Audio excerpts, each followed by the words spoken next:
Alright guys, welcome to episode 3 of Becoming a Black Belt. I have one of my first black belts here with us today, Jonathan Williams. He's been with me for about 13 odd years now.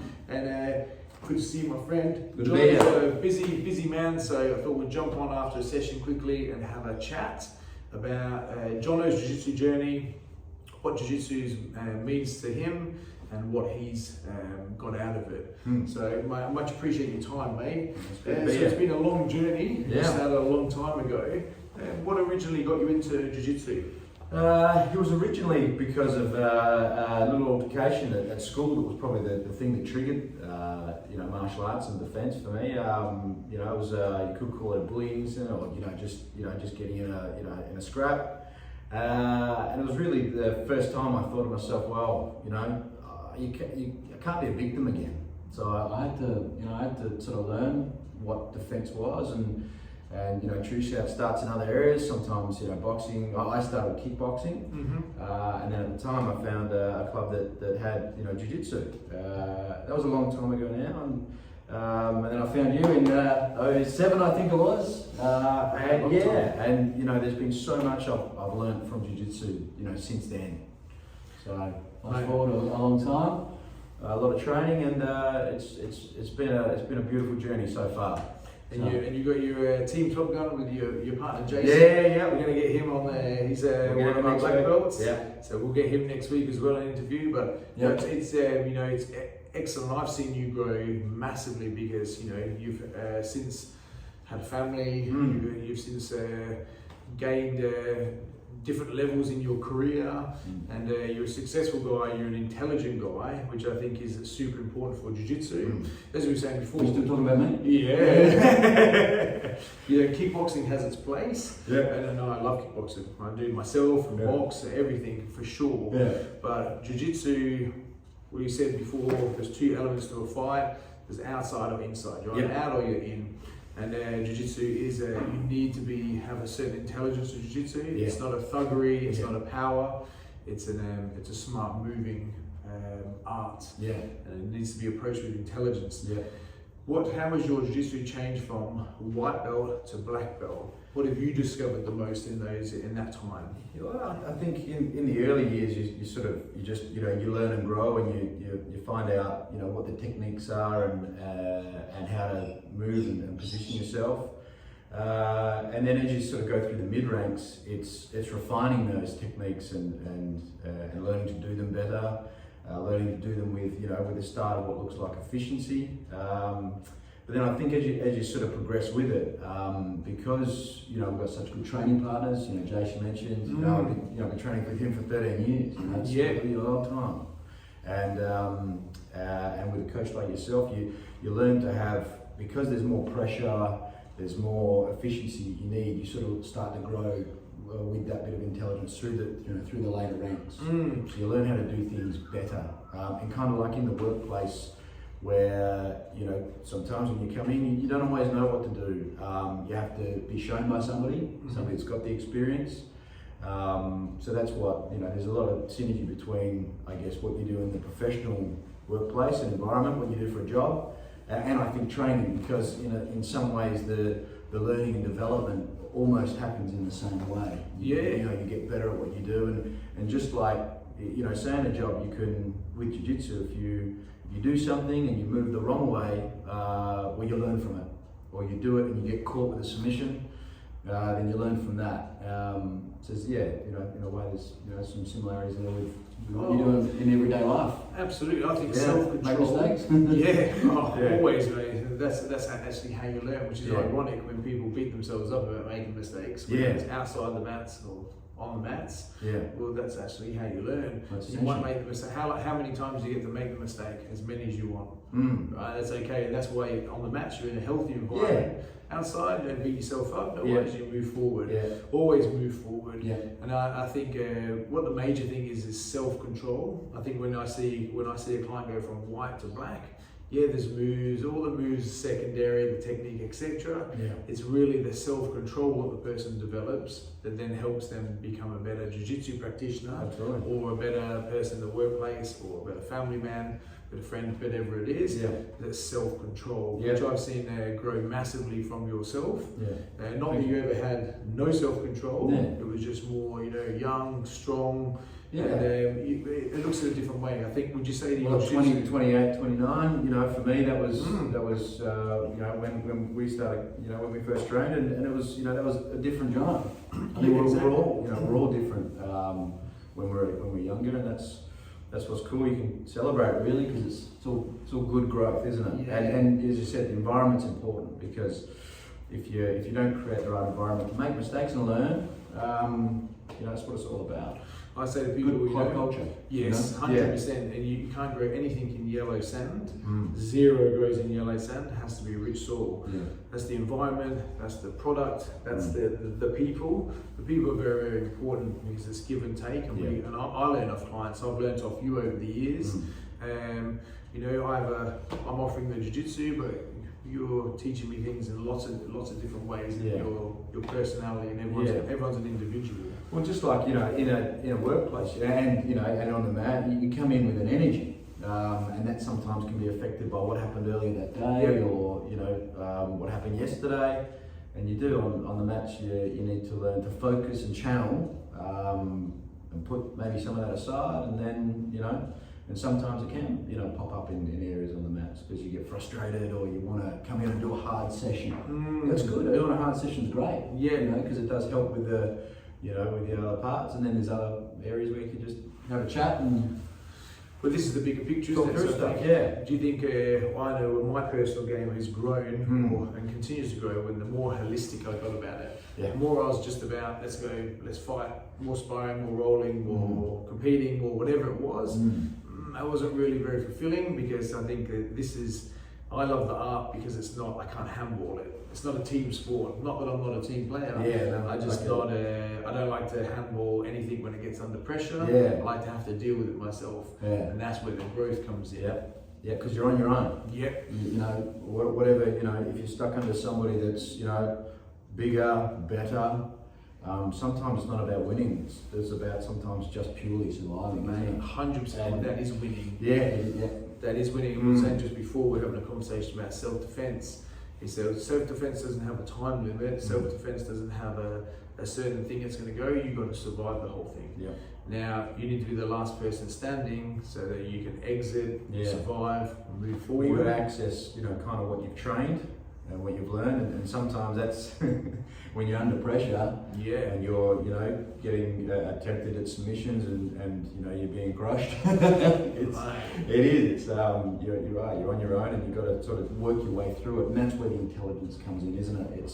It's learning from what you've done previously that doesn't work. This works a bit better. I'm going to use that. No, exactly. And that's that self-control again. If you've got no self-control, you might be very physical. But how long is the physical going to last? If the mental and emotional is not caught up to it, you start making rash decisions. So the self-control is super important. And I'll use you as an example. And the other black belts, it's going to take a good while to get you. I'm going to have to literally drag you into deep water to do it. So if I can't self-control myself to make 40 minutes to lure you in, I'm not going to make it. It doesn't matter how many moves you've got, because the moves are secondary. It's the mind and the emotions and the control. And 40 minutes at the start when you're a white belt, that's like an eternity. That's how long it, that's how long a lot of some things take, and you certainly don't think it's going to be one roll.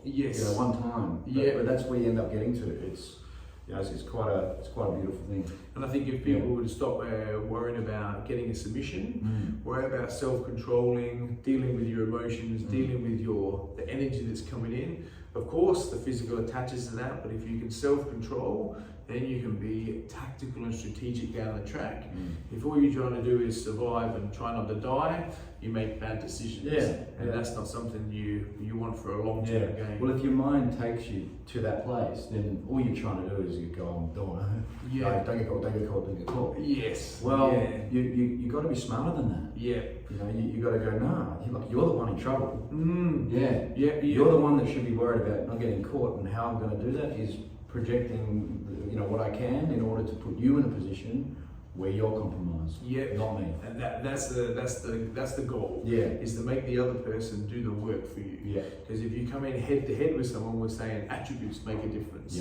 Size, speed, youth, mobility, flexibility. You're gonna have to line up a lot of things to go and to compete with that person on that level. Well, there's always someone that is younger, that is stronger, Mate, could even be better, you know, in a short time. Because there's, you know, that's the thing with training now. There's a lot of material. There's a lot of stuff that you can research, but nothing replaces the time on these things.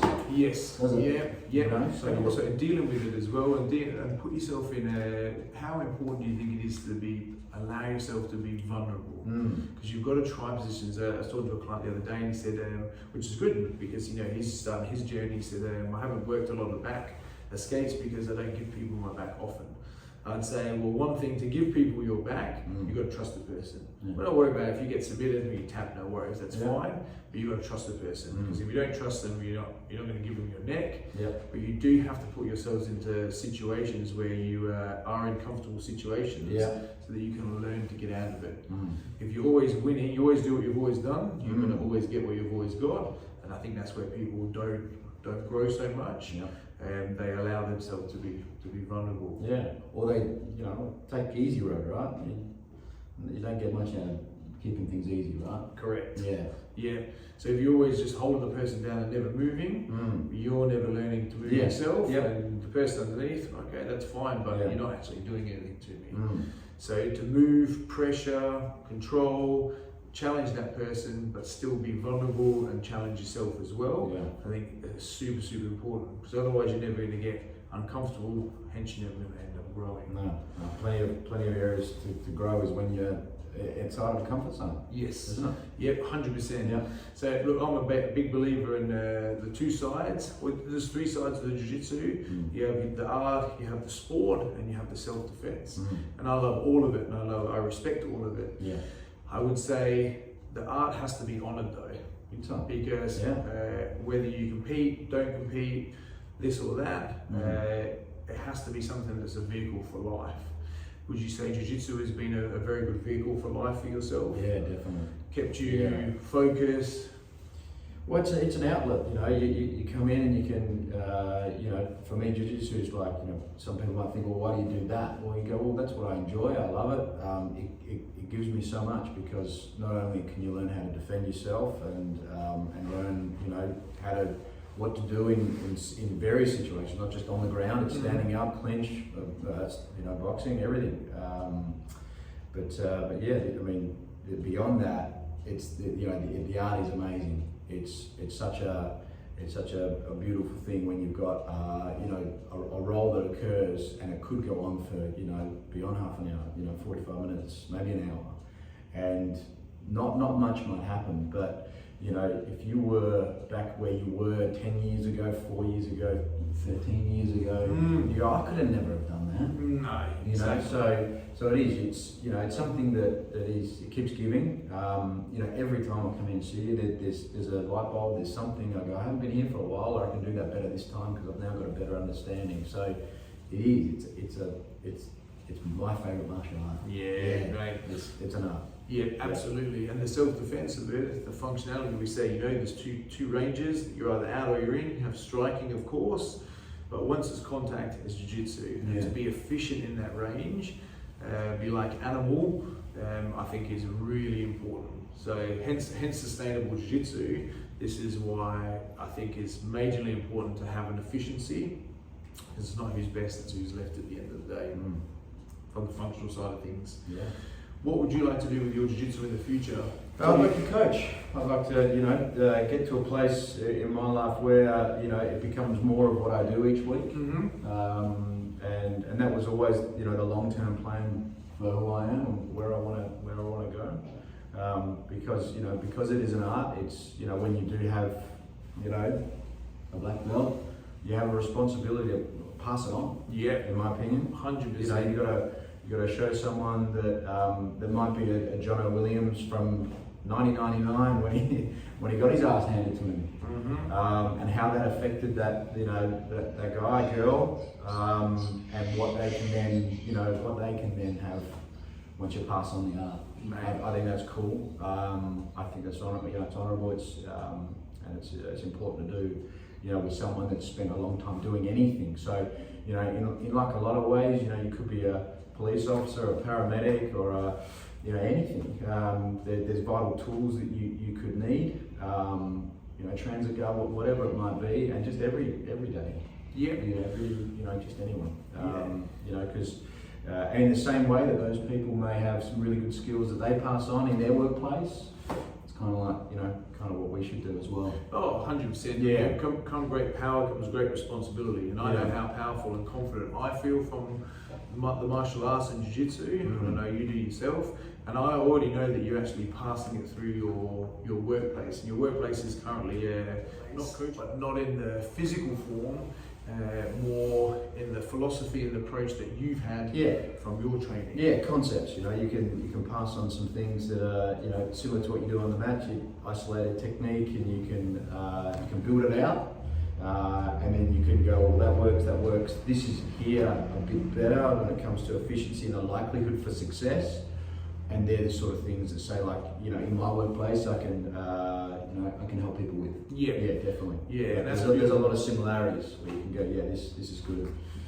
Pass it on, and you know, and help, you know, help that person grow, like on the mats, the way you do. Absolutely. Yeah. And in the future, that's something you want to do for your jiu-jitsu, is share your knowledge actually on the mats. Yeah, definitely. Share the lessons. Yep. I think, you know, the biggest thing is that when you've spent, you know, the length of time, you know, 13 years with you know, I have to get to, say, black belt, you've got a responsibility, you know, to pass it on. To show people what it's all about, and a responsibility to the art as well, because that's what it is. You know, it's a beautiful art. It's not just about ground and pound. I mean, it can be. That's fun. I like that. Yeah. But it's also about, you know, the flow and the experience as well. It's and the amazing. Confidence that you learn to stand tall. Yeah. When you're confident, you feel limitless, and when you feel limitless, you do good things. You're a better father, you're better everything. Definitely. But in the workplace, it pushes through the other areas of your life. Absolutely. And so it actually makes you a nicer person. Yeah, well, you know, you do. It takes practice. You've got to, you know, sometimes you've got to keep it together in the workplace. Sometimes you've got to keep it together at home. You definitely have to keep it together on the mats. That's important. You know, so all the areas of your life, you know, whatever it might be, having patience. Working through the challenging times that you have on, you know, on the mats, where you go, you know, I'm not getting good. You know, well, you are. Yes. You are getting good. You just don't feel as if you're good at getting good, because it does take time. But then when you look back, you go, I'm definitely better, because that's that's one thing. You know, one thing I always remember. You go, well, don't compare yourself to everybody else, because you can't be anybody else. You've got to be you. You've got to be the best version of you possibly can be. So if you compare yourself to anybody, compare yourself to who you were 5 years ago, 2 years ago, 13 years ago, whatever it is, and then you'll see growth. Yes. That's powerful, man. Yeah, I love that. Mate, I like that. That's a perfectly said. A perfect place to wind up. So I know you're a busy man. And look, man, I'm proud of you, bro. I look forward to the future with you. Thanks, bro. And proud to have you as well. Not going anywhere. Students, friends, and black belts. And I look forward to you sharing the future. Keep an eye out for Professor Jonathan Williams. Appreciate the time. Thank you. Thanks, guys. See you guys. Bye.